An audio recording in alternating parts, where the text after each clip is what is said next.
तमाम दोस्तों को मैं अपने YouTube चैनल में खुशामदीद कहता हूँ, वेलकम करता हूँ और आप सबका स्वागत करता हूँ। तो दोस्तों ये वीडियो बड़ी अहम है। एक छोटा सा गांव जो रेगिस्तान में मौजूद है, चक 264 ये उस गांव की वीडियो है। शाम का वक्त है, लोग वापस आना शुरू हो गए हैं अपने कामकाज से।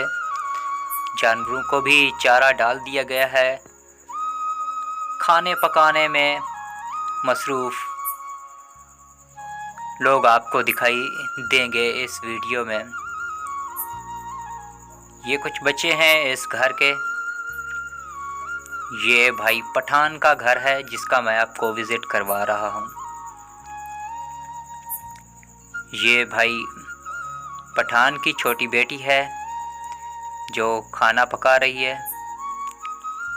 ये 8-9 साल बच्ची खाना पका रही है। आप देख सकते हैं देगची रखी हुई है, इसके अंदर क्या पक रहा है वो भी आपको बताएंगे। तो देखें दोस्तों, ये शाम का समय है। बच्चे अपने वालिदीन का इंतज़ार कर रहे हैं क्योंकि वो इस समय आपको मिलेंगे कपास की चुनाई पे।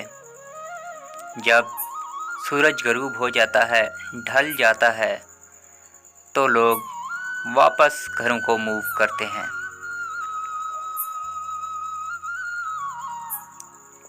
इस गांव की बात की जाए तो ये गांव बिल्कुल मिट्टी के घर इनके बने हुए हैं। इस गांव में जितने भी घर हैं और ये झोपड़ी इसके ऊपर सोते हैं। ये बिल्कुल मड हाउस हैं, मिट्टी से बने हुए घर। यहाँ से जो है वो कुछ ख़ानदान शिफ्ट हो गए हैं किसी और जगह पर। इसके अंदर बड़ी तरतीब और खूबसूरती के साथ देवताओं की तस्वीरें लगाई गई हैं। तो ये नज़ारा है इस छोटे से मंदिर का। हनुमान जी, राम लक्ष्मण, गणेश जी और शिव जी महाराज, और इसके साथ और भी बहुत से देवताओं की तस्वीरें बड़ी खूबसूरती के साथ लगाई गई हैं। तो यहाँ पर प्रार्थना करते हैं, भक्ति करते हैं सुबह और शाम के समय।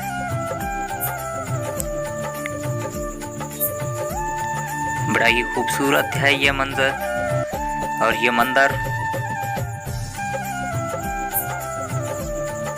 आप देख सकते हैं रेगिस्तान के एक छोटे से गांव में ये खूबसूरत मंदिर का आपको विज़िट करवाया। और अब यहाँ से थोड़ा आगे चलते हैं और आपको मज़ीद दिखाते हैं इस गांव के कुछ और नज़ारे। शाम का वक्त है, बहुत ही कम ख़ानदान इस गांव में रह रहे हैं। तकरीबन ये सूना दिखाई दे रहा है। ये एक घर है, भाई मौजूद हैं, चूल्हे पे देगची रखी हुई है, लगता है कुछ पका रहे हैं। तो ये 2 बकरियां हैं इस भाई की, और ये कुछ बिस्तरे ओढ़ने बिछाने के। सालन पका रहे हैं क्योंकि घर वाले जो है वो कपास की चुनाई पे गए हुए हैं। तो ये कुछ पका रहा है, देखते हैं क्या पका रहा है। तो ये भाई शाम का वक्त है, दाल पका रहे हैं। तो ये गांव की ज़िंदगी है।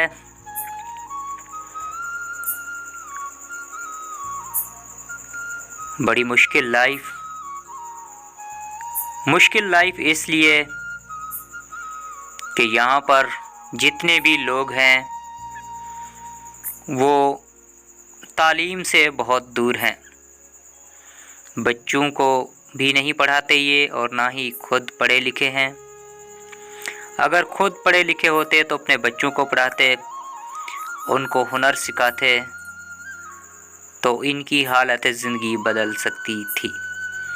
लेकिन ये आज भी उन पुराने कामों को अपनाए हुए हैं।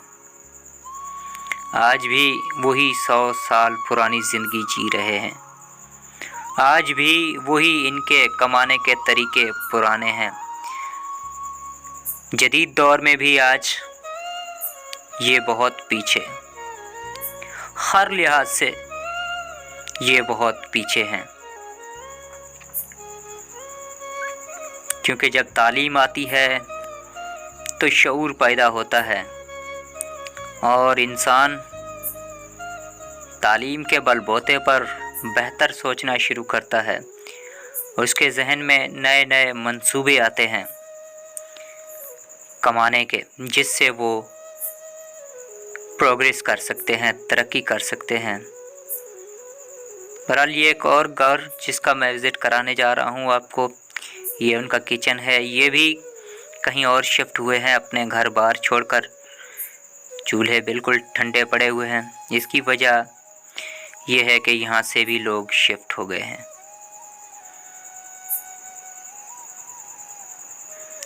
वापस आएंगे जब कपास की चुनाई ख़त्म होगी तो ये घर फिर आबाद हो गए। ये चारपाई भी पड़ी हुई है।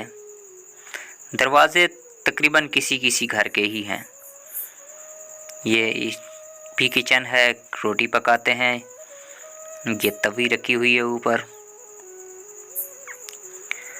तो दोस्तों, पाकिस्तान में रहने वाले हिंदुओं की बात की जाए तो बड़ी मुश्किल लाइफ गुजार रहे हैं।